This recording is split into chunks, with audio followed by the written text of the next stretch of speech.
الحمد لله والصلاة والسلام على سيدنا محمد وعلى آله وأصحابه أجمعين. الحمد لله والصلاة والسلام على سيدنا محمد وعلى آله وأصحابه أجمعين. أما بعد فأعوذ بالله من الشيطان الرجيم. بسم الله الرحمن الرحيم. يا أيها الذين آمنوا قوا أنفسكم وأهليكم نارا وقودها الناس والحجارة عليها ملائكة غلاظ شداد لا يعصون الله ما أمرهم ويفعلون ما يؤمرون. وقال الله تعالى: أم كنتم شهداء إذ حضر يعقوب الموت إذ قال لبنيه ما تعبدون من بعدي قالوا نعبد إلهك وإله آبائك إبراهيم وإسماعيل وإسحاق إلها واحدا ونحن له مسلمون. وقال الله تعالى: رب هب لي من الصالحين. وقال الله تعالى: ربنا إني أسكنت من ذريتي بواد غير ذي زرع عند بيتك المحرم ربنا ليقيموا الصلاة فاجعل أفئدة من الناس تهوي إليهم وارزقهم من الثمرات لعلهم يشكرون. وقال الله تعالى: يا بني لا تشرك بالله إن الشرك لظلم عظيم. وقال الله تعالى: يا بني إن تك مثقال حبة من خردل فتكن في صخرة أو في السماوات أو في الأرض يأت بها الله إن الله لطيف خبير. يا بني أقم الصلاة وأمر بالمعروف وانهى عن المنكر واصبر على ما أصابك إن ذلك من عزم الأمور. ولا تسعر خدك للناس ولا تمشي في الأرض مرحا إنك لن تخرق الأرض ولن تبلغ الجبال طولا. واقصد في مشيك واغضض من صوتك إن أنكر الأصوات لصوت الحميد. صدق الله العظيم. اللهم صل على سيدنا محمد النبي الأمي وعلى آله وأصحابه وسلم. اللهم صل على سيدنا محمد النبي الأمي وعلى آله وأصحابه وسلم. میرے معزز مسلمان بزرگوں، عزیز بھائیوں اور امت مسلمہ کی مقدس ماں اور بہنوں، مسلمان اپنا معاشرہ خود سنوارا کرتا ہے۔ مسلمان یہ ذمہ داری خود نبھایا کرتا ہے، اور یہ ذمہ داری اللہ نے اس کے سپرد کی ہے کہ معاشرہ تو نے سنوارنا ہے۔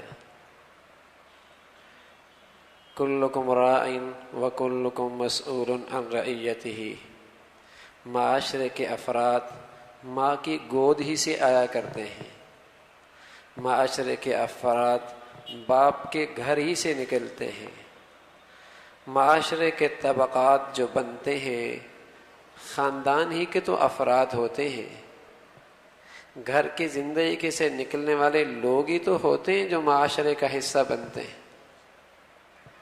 تو اللہ نے اسلامی معاشرے کو سنوارنے کی ذمہ داری ماں باپ پر رکھی ہے۔ ان کی ذمہ داری بتائی ہے، کلکم راع وکلکم مسئول عن رعیتہ۔ تم میں سے ہر شخص ذمہ دار ہے، اس سے اپنے ماتحتوں کی ذمہ داری کے بارے میں پوچھ ہوگی، شوہر سے پوچھ ہوگی بیوی بچوں کے بارے میں، ماں سے پوچھ ہوگی بچوں کے بارے میں، بڑے سے پوچھ ہوگی چھوٹوں کے بارے میں، افسر سے پوچھ ہوگی ماتحتوں کے بارے میں، حاکم سے پوچھ ہوگی رعایا کے بارے میں۔ کلکم راع وکلکم مسئول عن رعیتہ۔ ہر شخص ذمہ دار ہے، ہر شخص کے ذمے ایک ذمہ داری ہے کہ معاشرے کو تم نے سنوارنا ہے، اس کا آغاز تیرے گھر سے ہونا ہے، عورت کی گود سے اس کا آغاز ہے، باپ کے گھر سے اس کا آغاز ہے، ہر شخص کی ذمہ داری ہے۔ اور اللہ نے انداز بہت پیارا اختیار کیا، یا ایھا الذین آمنوا قوا انفسکم واہلیکم نارا، ایمان والو بچاؤ اپنے آپ کو، اپنوں اہل عیال کو آگ سے۔ دنیا میں کسی دور میں ایسا نہیں ہوا کہ مسلمان نے اپنے اولاد کو اپنے ہاتھوں سے آگ میں خود جھونک دیا ہو،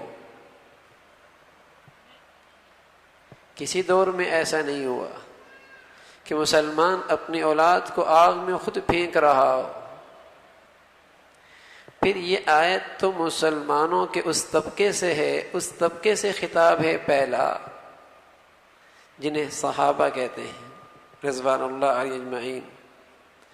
کہاں اس معاشرے کے اندر یہ کہ ماں باپ خود اپنے ہاتھوں سے آگ میں اولاد کو پھینک دیں، لیکن قرآن کا انداز یہی ہے، قوا انفسکم واہلیکم نارا، بچاؤ اپنے آپ کو، اپنے اہل و عیال کو آگ سے۔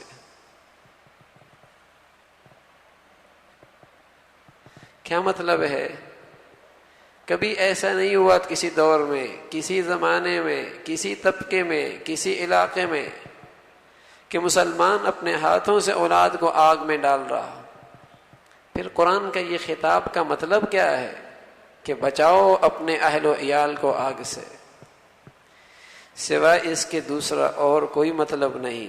وہ زندگی، وہ معاشرت، وہ ثقافت، وہ انداز زندگی، وہ گناہ جو تمہیں آگ کی طرف لے جا رہے ہیں، اپنی اولادوں کو اس ماحول سے، اس معاشرے سے، اس ثقافت سے، اس رہن سہن سے، ان گناہ بری زندگی سے بچاؤ۔ قوا انفسکم واہلیکم نارا، ایمان والوں کی ذمہ داری بتلائی، حکم ہے، حکم باپ کے ذمے ہے، ماں کی ذمہ داری ہے۔ اولاد اللہ کی ایک بڑی نعمت ہے اور آزمائش بھی ہے، آزمائش بھی ہے، چاہے تو اس نعمت کے ذریعے آخرت سنوار لے اور چاہے تو اسے اپنے حق میں زحمت بنا لے۔ قوا انفسکم واہلیکم نارا، بچا لو اپنے گھر والوں کو، اپنی اولاد کو۔ یہ اللہ کی طرف سے عظیم الشان نعمت ہے، اور اس نعمت کو ہر نبی نے مانگا، اللہ سے یہ نعمت مانگی گئی، اور بڑے صاحب بصیرت لوگ تھے، جب بھی اللہ سے اولاد کی نعمت مانگی ساتھ ایک شرط بھی لگائی، اے اللہ اولاد دینا لیکن نیک دینا، رب ہب لی من الصالحین، نیک دینا، تاکہ یہ میرے لیے باعث نجات بن جائے، باعث فتنہ نہ بنے۔ نعمت ہے ایک، اس لیے ہر نبی نے دعا مانگی تو اسی انداز میں، رب ہب لی من الصالحین، اور پھر اسی انداز کی تربیت کی، غافل نہیں رہے اس ذمہ داری سے، اولاد کی تربیت کی، بلکہ زندگی کی آخری سانس جا رہے ہیں، اگر ایک فکر لگی ہے تو وہ یہ کہ میری اولاد کی کل کا کیا ہوگا۔ اللہ، موت کے وقت نہ جانے کیسے کیسے خیالات آتے ہیں،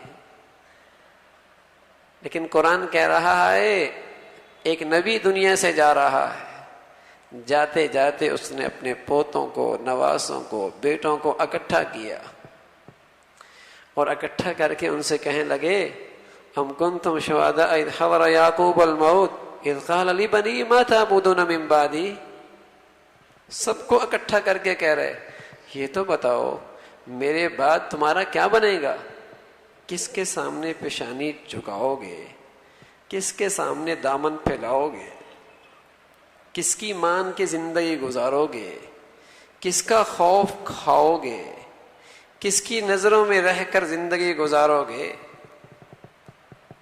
ما تعبدون من بعدی، سبحان اللہ، اولاد سے تسلی چاہتے تھے کہ میری تربیت کا اولاد میری اولاد پہ ہے کیا، میرے گھر کے افراد پر ہے کیا؟ سب نے بیک زبان کہا ابا جان دادا جان کیوں پریشان ہوتے ہیں؟ جو زندگی آپ نے سکھائی، جو طریقہ آپ نے سمجھا، جس نہج پہ آپ نے تربیت کی، جس مولا کی محبت دل میں بٹھائی، ہم اس کا در نہیں چھوڑ سکتے۔ ہم اسی ابراہیم کے بندے بن کے رہیں گے، اسی اسماعیل کے بندے بن کے رہیں گے۔ ہاں 3 نسلوں میں نبی تھے، لیکن باپ کو فکر ہے تو اس کی کہ میرے مرنے کے بعد میری اولاد کا رخ کیا ہوگا۔ نبی نے دعا کی اے اللہ اولاد دے نیک۔ عمران کی بیوی سورہ عمران اسی نسبت سے ہے۔ جب اپنے اندر اولاد کی امید دیکھی تو اللہ سے کہنے لگی رب انی نذرت لک، اللہ میں تیرے نام پہ نظر کر دوں گی جو کچھ میرے پاس ہے، اگر تو نے مجھے اولاد بیٹا دے دیا تو۔ اللہ اکبر، جب اولاد ہوئی تو بجائے بیٹے کے بیٹی ہوئی، وضعتها انثى، بیٹی آئی۔ تو ولادت کی امید تھی تو پہلی کہہ دیا مولا یہ اولاد تیرے لیے ہوگی، میرے لیے نہیں ہوگی، میں اسے تیرے لیے لگا دوں گا، تیرے لیے وقف کر دوں گی۔ اللہ کی شان، جب اولاد ہوئی تو بجائے بیٹے کے بیٹی ہوئی تو کہنے لئے اللہ یہ تو بیٹی ہے، میں نے سمجھا بیٹا ہوگا تیرے گھر کی خدمت کرے گا، بیت المقدس کا خادم بنے گا۔ تو اللہ رب العزت نے فرمایا کہ یہ بیٹی ایسی ہے اس پر ہزاروں بیٹے قربان کیے جا سکتے ہیں، ہزاروں بیٹے۔ ہاں میرے عزیزو، اللہ کی مرضی ہے، یہب لمن یشاء اناثا ویہب لمن یشاء الذکور، جسے چاہے بیٹا دے دے، جسے چاہے بیٹی دے دے۔ مسلمانوں کا مزاج کافروں کا جیسا نہ ہو کہ وَإِذَا بُشِّرَ أَحَدٌ بِالْأُنثَىٰ ظَلَّ وَجْهُهُ مُسْوَدًّا وَهُوَ كَظِيمٌ، جب انہیں پتہ چلے کہ ان کے ہاں بیٹی ہوئی ہے تو چہرے کا رنگ ہی بدل گیا۔ کافروں والا طرز انداز نہ ہو، وَإِذَا بُشِّرَ أَحَدٌ بِالْأُنثَىٰ ظَلَّ وَجْهُهُ مُسْوَدًّا وَهُوَ كَظِيمٌ، چہرے کا رنگ ہی بدل گیا، سیاہ۔ يَتَوَارَىٰ مِنَ الْقَوْمِ، چھپتے پھر رہے کہ کیا کیا جائے، زندہ درگور کر دیا جائے یا اسی شرمندگی کے ساتھ اسے اپنے پاس رکھ لیا جائے۔ اس لیے کہ واقعی اولاد اللہ کی نعمت ہے، بیٹا نعمت ہے، بیٹی رحمت ہے، اور بیٹی والے اس لحاظ سے خوش نصیب ہوتے ہیں کہ انہیں نبی سے نسبت ہو جاتی ہے، اس لیے کہ نبی کی بیٹیاں ہی تو پروان چڑھی ہیں۔ پیارے نبی علیہ الصلوۃ والسلام کی 4 بیٹیاں ہوئیں، 2 بیٹے ایک بیوی سے، ایک بیٹا تیسری بیوی ایک اور بیوی سے، زینب، رقیہ، ام کلثوم، فاطمہ رضی اللہ تعالی عنہن۔ یہ 4 بیٹیاں حضرت ختیجہ سے ہوئیں۔ 2 بیٹی ہوئی ہے قاسم، عبداللہ، یہ بھی حضرت ختیجہ سے، لیکن اللہ نے انہیں بچپن ہی میں اٹھا لیا، بچپن میں ہی اٹھا لیا۔ بلکہ حضور علیہ الصلوۃ والسلام فرمایا کرتے تھے، ایک خاتون آئی اپنا بچہ لے کر حضور علیہ الصلوۃ والسلام کی خدمت میں کہ اللہ کے رسول اس کے لیے برکت کی دعا فرما دے، اس لیے کہ اس سے پہلے میں 3 بچوں کو تدفین کر چکی ہوں۔ حضور علیہ الصلوۃ والسلام نے فرمایا بھائی تم نے تو جہنم سے بہت بڑی آڑ بنا لی ہے۔ پاس بیٹھنے والے نے کہا یا رسول اللہ اگر کسی کے 2 بیٹے دنیا سے چلے گئے، کہا اس نے بھی اپنے لیے جہنم سے آڑ بنا لی۔ کہا کسی کا 1 بیٹا دنیا سے چلا گیا، فرمایا ہاں اللہ سے اس نے بھی اپنے لیے بیت الحمد بنوا لی، اللہ نے اس کا بیت الجنت میں گھر بنا دیا جس کا نام بیت الحمد ہے۔ تو حضور علیہ الصلوۃ والسلام کے 2 بیٹے حضرت ختیجہ سے، قاسم، عبداللہ، نام کتنے پیارے رکھے ہیں۔ اور جب بچپن میں ان کا انتقال ہوا تو پھر حضرت ماریہ قبطیہ سے ایک بیٹا اور ہوا، جس کا نام آپ نے ابو الانبیاء کی نسبت سے رکھا، ابراہیم،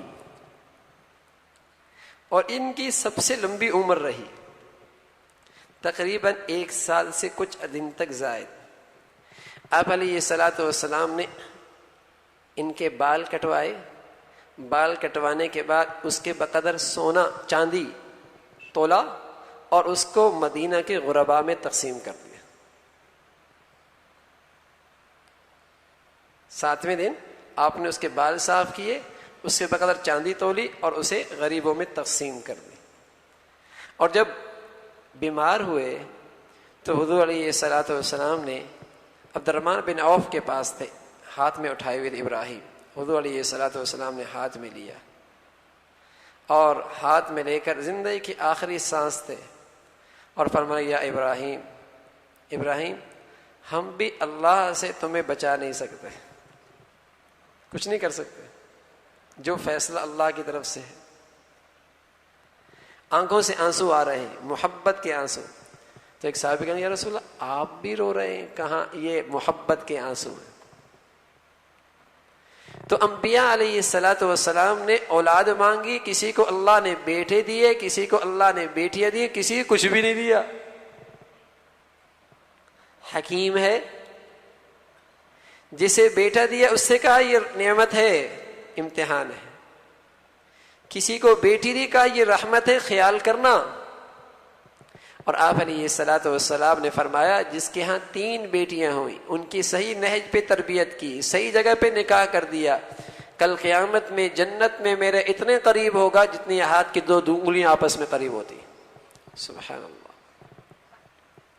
ایک صحابی یا رسول اللہ کسی کے 2 ہی بیٹیاں ہوں، فرمایا اگر ان کی تربیت صحیح کر لے گا، صحیح جگہ ان کی نسبت قائم کر دے گا، اللہ اسے بھی جنت میں میرا اتنا قریب کر دے گا۔ کتنا قریب ہے، کون نہیں چاہتا جنت میں نبی کی رفاقت؟ تو یہ اللہ کی طرف سے ایک بڑی نعمت ہے کہ اللہ اولاد دے دے اور پھر اللہ اسے تربیت کا سلیقہ بھی دے دے، اولاد کی تربیت کا سلیقہ بھی عطا فرما دے، بڑی نعمت ہے یہ۔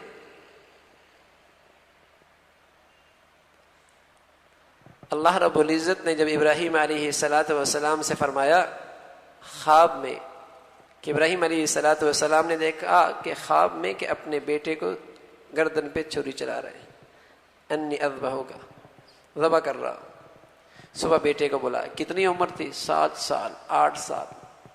اسماعیل علیہ الصلاۃ والسلام آئے، کہا بیٹے خواب میں یوں دیکھا ہے کہ میں تیرے گردن پہ چھری چلا رہا ہوں، فانظر ماذا ترى، آپ تو اپنی رائے دیں، کیا رائے ہے؟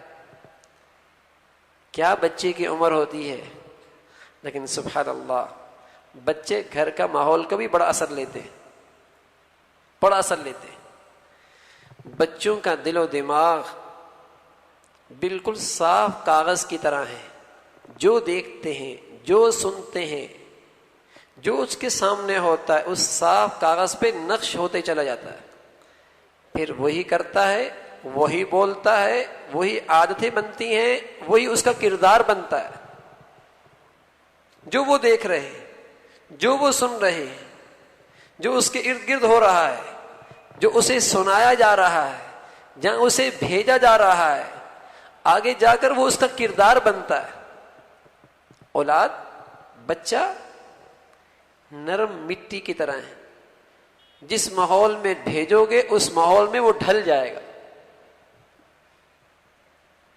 جس پختہ نہیں ہے وہ کچی مٹی ہے، جس ماحول میں بھیجو گے جو دیکھے گا اس ماحول میں وہ ڈھل جائے گا، وہی اس کا کردار بن جائے گا، جو وہ دیکھ رہا ہے، جو وہ سن رہا ہے، جو اس کے ارد گرد ہو رہا ہے۔ اس لیے اللہ نے بچوں کے اندر تربیت قبول کرنے کا مادہ سب سے زیادہ رکھا ہے۔ نقال ہوتے ہیں، نقال، خوش نصیب ماں باپ نماز پڑھتے ہیں تو بچے بھی ساتھ کھڑے ہو جاتے ہیں، رکوع کر رہے ہوتے ہیں بچے بھی رکوع کر رہے ہوتے ہیں، سجدہ کر رہے ہیں تو بچے بھی سجدہ کر رہے ہوتے ہیں، تلاوت کر رہے ہیں تو بچے بھی ساتھ بیٹھ، نقال ہے نا۔ اور یہی ماں باپ گانے کے انداز اختیار کر، بچہ بھی گانا گانے لگ جائے گا۔ جو گھر میں دیکھیں گے، ارد گرد دیکھیں گے، جہاں انہیں بھیجا جا رہا، جو دیکھیں گے بچے وہ کریں گے۔ گالی سنیں گے تو گالی بولیں گے نا، قرآن سنیں گے تو قرآن بولیں گے، ادب کے تہذیب کے الفاظ سنیں گے دیکھیں گے تو وہی ان کی زبانوں پہ آئے گا، صاف کاغذ کی طرح۔ آپ کسی بچے کے سامنے سوائے عربی کے اور کچھ نہ بولیں، کچھ نہ بولیں، یقین جانیں چاہے وہ میمن ہو پٹھان ہو، بولے گا تو عربی بولے گا، اس لیے کہ سن وہی رہا ہے، وہی اس کے صاف کاغذ پہ نقش ہو رہا ہے، وہی بولے گا۔ سنتا اپنی مادری زبان ہے، اس لیے جب بولتا ہے تو مادری زبان بولتا ہے، اس لیے جو دیکھتا ہے، جو اس کے ارد گرد ہو رہا ہے وہ نقش ہو رہا ہے، اور آگے جا کر وہ کردار بنتا ہے اس کا۔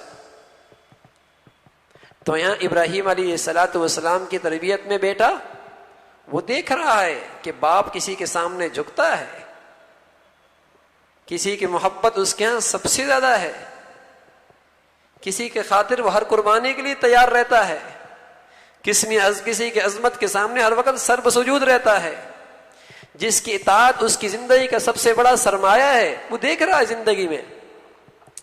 تو بیٹے سے پوچھا، بیٹے ماذا تفعل، ماذا، تیری کیا رائے ہے، ماذا ترى، تیری کیا رائے ہے، میں نے یہ دیکھا ہے۔ تو بیٹا کہتا ہے، ابا جان افعل ما تؤمر ستجدنی انشاء اللہ من الصابرین، ابا اس کے حکم میں دیر نہ کرنا، جو حکم ملا کر ڈالو، مجھے انشاءاللہ آپ صبر کرنے والوں میں پائیں گے۔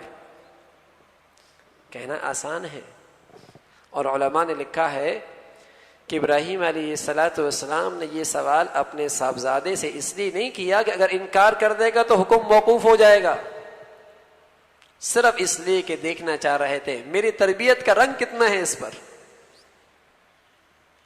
میرے گھر کے ماحول کا اثر کتنا ہے اس پر، میری حلال آمدنی نے کیا اثر دکھایا ہے، میرے راتوں کے رونے دھونے نے کیا رنگ دکھایا اس کی زندگی میں یہ دیکھنا چاہ رہا تھا۔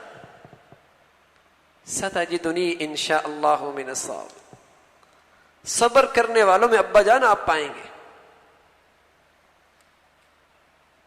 تو ہر نبی نے اللہ سے اولاد مانگی، اولاد مانگی اور پھر اس کی تربیت کی، اور اللہ سے ہمیشہ نیک صالح اولاد مانگی، اور اللہ نے اپنے مقبول بندوں کی دعا کا تذکرہ کیا کہ وہ ہمیشہ یہ دعا کرتے ہیں، ربنا ہب لنا من ازواجنا وذریاتنا قرۃ اعین وجعلنا للمتقین اماما۔ اللہ کے مقبول بندے اپنے اہل و عیال کے لیے دعا کرتے ہیں، ربنا ہب لنا من ازواجنا وذریاتنا قرۃ اعین، اے اللہ میرے گھر کے افراد کو میری آنکھوں کی ٹھنڈک بنا۔ اور اللہ کے مقبول بندوں کے ہاں اس کی اولاد، اس کے اہل و عیال آنکھوں کی ٹھنڈک اسی وقت بنتے ہیں جب وہ اللہ کے فرما بردار ہوتے ہیں۔ وجعلنا للمتقین اماما، اے اللہ انہیں پرہیزگاروں کا بھی ہمیں پیشوا بنا دے کہ لوگ میرے اولاد کی زندگی دیکھ کر تقوی کی راہیں سیکھیں، منزل تک رسائی حاصل کریں، تقوی کی روشنی میں لوگوں کو منزل نصیب ہو، ایسی اللہ میرے گھر کے افراد کو بنا دے۔ یہ مسنون دعا ہے، مسلمان کو اس دعا کا اہتمام کرنا چاہیے۔ اگر ماں باپ ساری زندگی اس انداز کی دعا کرتے رہیں تو یہ دعا اولاد کی زندگی میں ضرور رنگ لاتی ہے۔ بعض اوقات اولاد ارد گرد کے ماحول سے متاثر بھی ہو جاتی ہے، لیکن اگر ماں باپ گڑ گڑاتے ہوئے یہ دعائیں اپنی زندگی کا دستور بنا لے تو اللہ آخر میں ضرور منزل بدل دیتا۔ دعا کرنی چاہیے۔ ابراہیم علیہ الصلوۃ والسلام دعا کر رہے ہیں، ربنا انی اسکنت من ذریتی بواد غیر ذی زرع عند بیتک المحرم ربنا لیقیموا الصلاة فاجعل افئدة من الناس تہوی الیہم وارزقہم من الثمرات۔ سبحان اللہ، اولاد کی تربیت کا انداز سکھایا ہے۔ باپ اگر واقعی اولاد پر شفیق اور مہربان ہے تو پھر پہلے کس چیز کی فکر کرنی چاہیے، بعد میں کس چیز کی فکر کرنی چاہیے؟ اولاد کے ہاں کیا چیز زیادہ قیمتی ہے اور کیا چیز دوسرے نمبر پر ہے؟ اگر واقعی ماں باپ کو عقل و شعور ہے تو وہ اولاد کی تربیت اسی دعا کے تناظر میں کریں گے۔ ابراہیم علیہ السلام دعا کر، اے اللہ یہ وادی زر ہے، یہاں اولاد کے چھوڑ کے جا رہا ہوں، بیت اللہ قریب ہے، کیوں؟ ربنا لیقیموا الصلاۃ، تاکہ یہ نمازی بن جائے۔ ربنا لیقیموا الصلاۃ۔ پہلے مسلمان اہتمام کرتے تھے کہ جب گھر کی تعمیر کرنے لگتے، گھر لینے لگتے، دیکھتے مسجد کون سی آباد زیادہ قریب ہے، وہاں جا کے گھر لے لیں گے، اولاد بچ جائے گی، اولاد بچ جائے گی۔ ربنا لیقیموا الصلاۃ، اے اللہ حرم کے قریب ڈیرے ڈال دیے، کیوں؟ ربنا لیقیموا الصلاۃ، یہ تیرا بن جائے، بس تیرے سامنے جھکنے والے بن جائیں۔ دوسرے نمبر نے فرمایا فجعل افئدۃ من الناس تہوی، اے اللہ اب تو ان کی معیشت کا بھی انتظام کر دینا، ان کے کھانے پینے کا بھی انتظام کرنا۔ ارے ایک دانا باپ اولاد کی تربیت کا کیا طرز اختیار کر رہا ہے؟